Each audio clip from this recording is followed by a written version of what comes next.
Hi friends, Vindhya ಚಾನಲ್ಗೆ ಸ್ವಾಗತ ಸುಸ್ವಾಗತ. ನೋಡಿ, ಇವತ್ತು ಸೋಮವಾರ ಬೆಳಗ್ಗೆ ಬೇಗ ಎದ್ದು 6 ಗಂಟೆಗೆ ಎದ್ದಿದ್ದು. ಯಾಕಂದರೆ ನನಗೆ ಸ್ವಲ್ಪ ಹುಷಾರಿರಲಿಲ್ಲ. ಅಂದರೆ ಇಮ್ಮಡಿ ತುಂಬ ನೋವು ಬರ್ತಾಯಿತ್ತು. ಹಾಸ್ಪಿಟಲ್ಗೆ ಹೋಗೋಣ, 2 ದಿವಸದಿಂದ ಕಂಟ್ರೋಲ್ ಮಾಡೋಕ್ಕೆ ನನಗಾಗಲಿಲ್ಲ. ಸೊ ಶನಿವಾರ ಭಾನುವಾರ ಮಕ್ಕಳು ಬಂದಿದ್ದರು ಅಂತ, ಮೂರ್ತಿ ಅವ್ರ ಅಕ್ಕನ ಮಕ್ಕಳು ಬಂದಿದ್ದರು ಅಂದ್ಬಿಟ್ಟು ಇವತ್ತು ಹಾಸ್ಪಿಟಲ್ಗೆ ಹೋಗಿದ್ವಿ. ಇದು ಬನ್ನರ್ಘಟ್ಟ ರೋಡಲ್ಲಿರುವ ಅಪೋಲೋ ಹಾಸ್ಪಿಟಲು. ಮೂರ್ತಿಯವರ ಆಫೀಸಿಂದ ಇದು ಏನು ಅವ್ರದ್ದು ಏನೋ ಮೆಡಿಕ್ಲಮ್ದು ಚಾರ್ಜು ಇದಾಗುತ್ತೆ ಅಂತ, ಮತ್ತು ಎಕ್ಸ್ಟ್ರಾ ಮೆಡಿಷನ್ ತೊಗೊಂಡ್ರೆ ನಾವು ಈಚೆ ಕೊಡೋದು ಆಗಿತ್ತು. ಫಸ್ಟ್ ಟೈಮ್ ನಾನು ಅಪೋಲೋ ಹಾಸ್ಪಿಟಲ್ಗೆ ಹೋಗಿದ್ದು.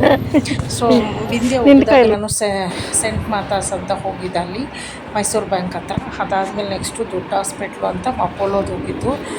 ಸೊ ಮೂರ್ತಿಯವರ ಆಫೀಸಲ್ಲಿ ಈ ಥರ ಫೆಸಿಲಿಟಿ ಇದೆ, ಇದು ಹಾಸ್ಪಿಟಲ್ದು ಅಂತ ತೋರಿಸ್ಕೋಬಾ ಅಂತ ಹೇಳಿದ್ರು. ಸೊ ಅಲ್ಲೋಗಿ ನನ್ನ ಕಾಲು ತೋರಿಸ್ದೆ, ಇಲ್ಲಿ ತುಂಬ ಹೊಡೆದ್ಬಿಟ್ಟಿತ್ತು. ನಾನಂತೂ ಅದು ಇದು ವ್ಯಾಸ್ಲೈನೆ ಹಾಕೋದು, ಕ್ರೀಮ್ ಹಾಕೋದು, ಮತ್ತು ಕ್ಲಿನಿಕಲ್ಲೂ ತೋರಿಸಿದ್ದೆ. ಕ್ರೀಮ್ ಹಾಕ್ಕೊಂಡು ಇಷ್ಟು ದಿವಸ ಹೇಗೋ ಬಂದೆ. 2 ಡೇಸ್ ಅಂತೂ ನನ್ನ ಕೈಲಿ ಪೇಯ್ನ್ ತಡೆಯೋಕ್ಕಾಗಿಲ್ಲ. ಮತ್ತು ಅದರಿಂದ ಮಂಡಿ ನೋವು ಬಂದುಬಿಟ್ಟಿತ್ತು. ಆಮೇಲೆ ಅವರು ಮಂಡಿ ನೋವು ಮತ್ತು ಅದು ಹಾಕ್ಕೊಳ್ಳೋಕ್ಕೆ ಕೊಟ್ಟರು, ಮೆಡಿಷನ್ನು ಕೊಟ್ಟರು, ಮತ್ತು ಆಯಿಂಟ್ಮೆಂಟು ಕೊಟ್ಟರು. ಮನೆಗೆ ಬಂದಿದ್ದ ತಕ್ಷಣ ಆಯಿಂಟ್ಮೆಂಟ್ ಹಚ್ಬಿಟ್ಟು ಒಂದು ಟ್ಯಾಬ್ಲೆಟ್ ತೊಗೊಂಡು ಬರ್ತಾನೆ ಎಳ್ಳೀರು ಕುಡ್ಕೊಂಡು ಬಂದಿದ್ದೆ. ನನಗೆ ಹಚ್ಕೊಂಡು ಸಾಕ್ಸ್ ಹಾಕ್ಕೊಂಡು, ಯಾಕಂದರೆ ಬೆಡ್ಶೀಟೆಲ್ಲ ಆಗಿಬಿಡುತ್ತೆ ಅಂದ್ಬಿಟ್ಟು ಸಾಕ್ಸ್ ಹಾಕ್ಕೊಂಡು ಮಲಗಿಬಿಟ್ಟೆ ನಾನು.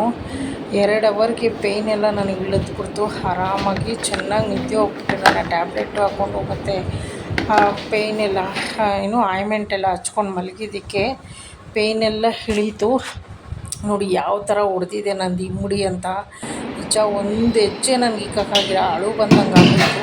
ಅದಕ್ಕೆ ಫಸ್ಟ್ ಇವತ್ತು ನಾನು ಹಾಸ್ಪಿಟಲ್ಗೆ ಹೋಗಿದ್ದೆ. ಮೂರ್ತಿಯವ್ರ ಪಾಪ ಕರೀತಾನೆ ಇದ್ರು, ಹೋಗೋಣ ಅಂತ.